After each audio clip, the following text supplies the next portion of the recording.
পরিশ্রম করলে শরীর বেয়ে পড়ে ঘাম। আমাদের প্রাণের জেলা কুড়িগ্রাম। আমরা যারা এই জেলাকে ভালোবাসি, আসুন এই জেলার মাটিতেই আবার ফিরে আসি। কুড়িগ্রাম জেলার ইতিহাস, ঐতিহ্য, সভ্যতা, সংস্কৃতি ও সৌন্দর্যগুলোকে তুলে ধরার জন্য সর্বদাই আমি আপনাদের পাশেই আছি। কুড়িগ্রামের ইতিহাস, ঐতিহ্য, সভ্যতা, সংস্কৃতি ও সৌন্দর্যের টানে কুড়িগ্রামের বিভিন্ন স্থানে গিয়ে আমার এই ভিডিও ধারণ করার ধারাবাহিকতায় আজকে আমরা চলে এসেছি ভুরুঙ্গামারী উপজেলায় অবস্থিত এই সোনারহাট ব্রিজ।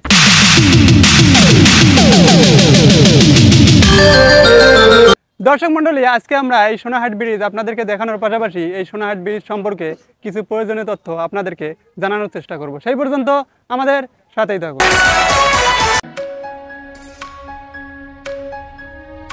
সোনারহাট সেতু বাংলাদেশের কুড়িগ্রাম জেলার ভুরুঙ্গামারী উপজেলা সদর থেকে 6 কিলোমিটার পূর্ব দিকে পাইকেরছড়া ইউনিয়নের দুধকুমার নদীর উপর অবস্থিত একটি সেতু। স্থানীয়ভাবে এটি পাটেশ্বরী সেতু নামে পরিচিত। এটি রেল সেতু হিসাবে তৈরি করা হলেও বর্তমানে সড়ক সেতু হিসাবে ব্যবহৃত হচ্ছে। সেতুটির দৈর্ঘ্য 1200 ফুট বা 366 মিটার। 1887 সালে ইংরেজ সরকার তাদের সৈন্য ও রসদ চলাচলের জন্য লালমনিরহাট থেকে ভুরুঙ্গামারী হয়ে ভারতের মণিপুর রাজ্যে যাওয়ার জন্য গুয়াহাটি পর্যন্ত রেলপথ স্থাপন করেন। তারই অংশ হিসেবে সোনারহাট রেলওয়ে সেতু তৈরি করা হয়। 1971 সালের মুক্তিযুদ্ধের সময় মুক্তিযোদ্ধারা পাকিস্তান বাহিনীর যোগাযোগের বিচ্ছিন্ন করতে এই সেতুর একটি অংশ গুঁড়িয়ে দেয়। পরবর্তীকালে তা এরশাদ সরকারের সময় সেতুটি মেরামত করা হয়। দুধকুমার নদের উপর ব্রিটিশ আমলে নির্মিত ভুরুঙ্গামারী উপজেলার সোনারহাট বেলি সেতুটি ঝুঁকিপূর্ণ হয়ে পড়েছে অনেক আগেই। তারপর এই সেতু দিয়েই পারাপার করা হচ্ছে সোনারহাট স্থল বন্দরের পাথর, কয়লা সহ অন্যান্য পণ্য বোঝাই যানবাহন। অন্যদিকে এই সেতুর দক্ষিণে আরেকটি সেতু নির্মাণ করা হচ্ছে প্রায় 6 বছর যাবত।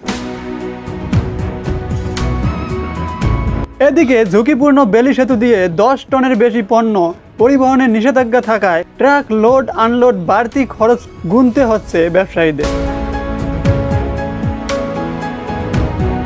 সেতু নির্মাণে ঠিকাদারের ব্যর্থতার কথা স্বীকার করে দায় এড়াতে ব্যস্ত সড়ক বিভাগ। দ্রুত সেতু নির্মাণ শেষ করার দাবি স্থানীয়দের। এই ব্রিজটি দৃষ্টিনন্দন হওয়ায় দূর দূরান্ত থেকে ঘুরতে আসে অনেকেই।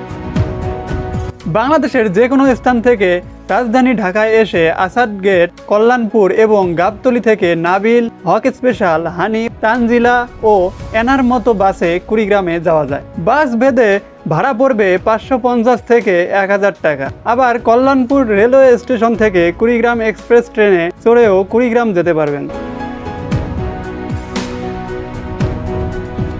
কুড়িগ্রাম শহর হতে বাস যোগে ভুরুঙ্গামারী পৌঁছে সেখান থেকে অটোরিকশা, রিক্সা কিংবা মাদারগঞ্জগামী বাসে চড়ে বঙ্গ সোনারহাট ব্রিজ দেখতে যেতে পারবেন।